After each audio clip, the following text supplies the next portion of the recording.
You don't sleep at night. A convicted killer just days away from freedom You wonder if you've done enough. will now remain locked up. We're beyond thankful that Governor Ferguson looked at the entirety of the file. We're hearing from the family of one of Timothy Pauly's victims in a story you'll see only on King 5. Beautiful day today. In fact, record warmth across the region. But tomorrow, a system's moving in that raises the possibility of some heavy rain, some large hail, gusty winds, and possibly tornadoes. That's our biggest fear. State-run centers for those living with developmental disabilities could shut down. That we'll close the school and we'll see more deaths. Why a budget deficit means service may be cut off in Buckley and Yakima. And with the swipe of a pen, President Trump may have changed elections in Washington state. How our mail-in ballot system could be affected.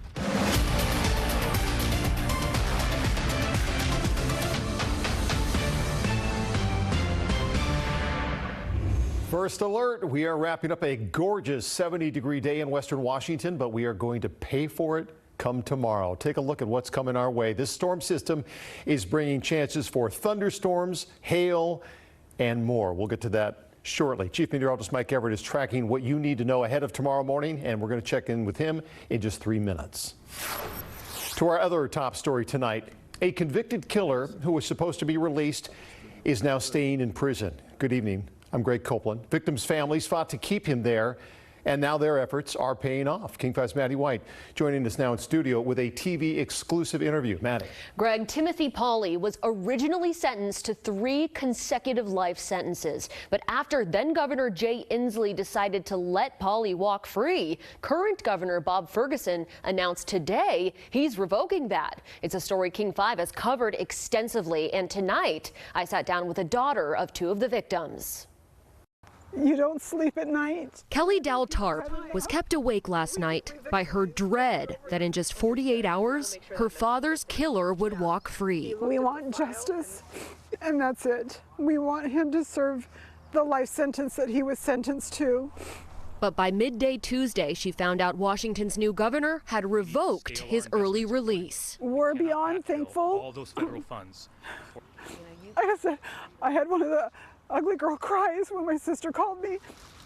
I'm trying not to do it now. In June 1980, 2 armed men robbed the Barn Door Tavern in South King County. 3 employees were killed, including Kelly's father, Lauren Dowell. Kelly's mom, Maggie, was also stabbed and strangled that night, but survived. She passed away just recently. It's about honoring the promise our mom was given that they would serve life. After Ferguson's decision, Timothy Pauly's attorney sent King 5 a statement reading, "The governor chose not to meet with me or with Tim Pauly before making this decision, which is obviously disappointing. The experts in criminal justice, restorative justice, and psychology who have met with or gotten to know Tim Pauly over the years all disagree with the governor's conclusion." In his reasoning, Ferguson mentioned a letter Pauly wrote to his brother in 2012, calling correction staffers despicable, pig brethren, and a subhuman entity. It shows his true colors. Ferguson wrote, "I am very concerned that Mr. Pauly was still capable of such thoughts toward others despite all of the rehabilitative efforts. Those efforts included Pauly's attendance at counseling sessions and reading books on accountability. Now, Kelly says she feels justice has once again been restored, at least temporarily." There needs to be closure for victims. It is possible Pauly could appear in front of the review board again, which previously said he has demonstrated nonviolent behavior and hope for rehabilitation in prison. I'm Maddie White, King 5 News. New tonight, we have learned a Washington farm worker activist has been detained by ICE. Alfredo Juarez is being held in the Northwest ICE Processing Facility in Tacoma, according to the agency's records. The Bellingham Group, Community to Community Development, says he was arrested this morning while dropping off his partner at work. We've reached out to ICE about why he was detained, but have not heard back yet. King 5 has interviewed Juarez twice in the past. We talked to him about farm worker pay in 2023. And 10 years ago, we spoke with him after he was detained by Border Patrol at age 15 after being caught driving his parents' car without a license. We found no other criminal activity on his record. Tonight, Washington Congressman Rick Larsen released a statement saying in part, quote, "The Trump administration and ICE have claimed that they are going after the worst of the worst, but there is no indication that Alfredo Juarez and the other people detained today represent the worst of the worst." A chaotic scene. That is how deputies describe a deadly shooting in Parkland. One man was killed after dozens of shots rang out this morning. Listen to what neighbors woke up to.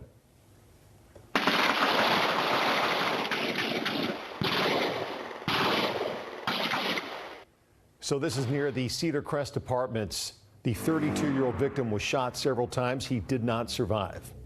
108th Street South was littered with shell casings. There's shell casings all over the front lawn area. The scene was very chaotic. There was bystanders, family members all over the place. At this hour, investigators have not identified a suspect. The family of a woman who fell into the Carbon River is now offering a $10,000 reward to help find her. 28-year-old Zuleika Wittron has been missing since Sunday. Because of how cold the water is, the Pierce County Sheriff's Office says it is unlikely that she survived. Family members say she was walking by the river with her girlfriend and their two dogs. One of the dogs slipped and she tried to help it, but they both fell in. The dog was later found alive. The Sheriff's Office says the river is dangerous and warns against anybody searching downstream of the Fairfax Bridge. Well, thunderstorms, rain, wind, hail, even tornadoes. It's all possible tomorrow as we head into a first alert day. Let's get to Chief Meteorologist Mike Everett with a full breakdown. And I don't mention the word tornadoes lightly, Mike. No, in fact, as soon as you say the T word, people perk up. Now, there is a very slight chance for that tomorrow, but there is a chance nonetheless. We'll talk about that in a moment. Let's focus on the positive. It was warm out there today. In fact, it was record-breaking warmth today. Bellingham breaking the daily record by 4 degrees. SeaTac shattering it by almost 10. And Olympia breaking our daily record by about 4 degrees there as well. Storm Prediction Center in Norman, Oklahoma had a marginal risk for storms for us. They have upgraded it to a slight risk. What that means is there's about a 30 to 50% chance that we could see all of those things, including the potential for some tornadoes. The big story is the rain. We could see some downpours as isolated thunderstorms move through. Winds could gust in excess of 60 miles an hour. Hail could be in excess of 2 inches. And yes, there is a tiny chance we could see some rotation tomorrow. We'll track it together hour by hour coming up.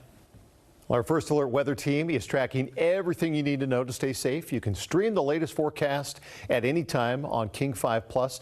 Download it to your TV and you can watch for free. We want people to understand that this is so overdue.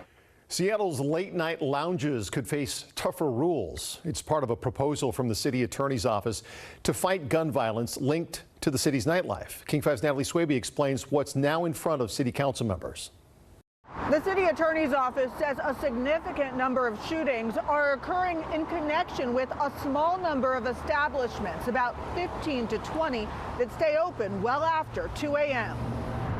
What happened in Seattle's Soto neighborhood is why two sisters are at City Hall today. We're here on behalf of our baby brother, Francisco David Escotel. They say he was killed in a 3 a.m. shooting at an unlicensed venue. They didn't have permits, they didn't have surveillance cameras, they didn't have proper security. And no one's been held accountable. It's why they're pushing for change. We want people to understand that this is so overdue. I learned there are so many other victims. In 2023, a shooting at an after-hours nightclub on Rainier Avenue South ended 3 lives. And a decade ago, Donnie Chen was shot and killed while patrolling near a late-night lounge in his Chinatown International District neighborhood. What will it take?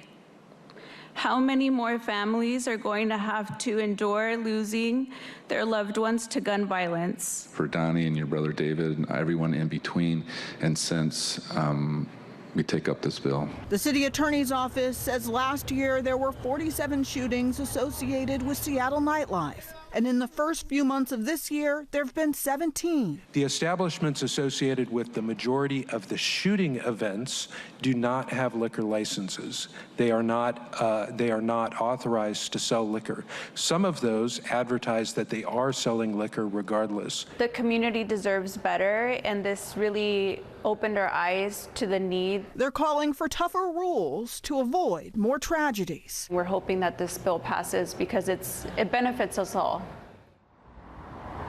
Under the proposal, late-night lounges would be required to obtain permits and licenses, employ at least 2 security personnel, and install surveillance video. It's an issue that the council will take up again next month. In Seattle, Natalie Swaby, King 5 News. Maple Valley police say they are investigating threats on social media to Tahoma High School. Some families kept their kids home from school this week. During a school board meeting tonight, the superintendent said 2 students have admitted to making those posts. If a student makes a threat toward a school, what we can share, doesn't matter if it's serious or a joke. Our administrators, our school resource officers, and our safety staff quickly make contact with the student and their family. We ask a lot of questions. We try to keep those private. In this case, our families were extremely cooperative, and we were grateful for that. The Tahoma School District contacted the FBI and has been working with Maple Valley Police and the King County Sheriff's Office. The district is planning for a regular school day tomorrow. A facility for people with developmental disabilities could soon close as lawmakers address the state budget deficit. Some family members of those living there say that could lead to devastating consequences. King 5's Jim Nelson reports from Buckley with more on the push to save the Rainier School. It's the city of Buckley's biggest employer, so we're talking about a lot of job loss and potentially a big economic blow. But those are the least of concerns for those families. In the small town of Buckley, big news is bringing people together. In a meeting room at the fire department, some say the community is facing an emergency of another kind. That's our biggest fear, is that we'll close the school and we'll see more deaths. Bills in the State House and Senate call for the closure of the Rainier School, which has housed and treated people with developmental and intellectual disabilities for more than 80 years. As lawmakers try to close a $13 billion deficit, they say closing this and a facility in Yakima would save an estimated $28 million.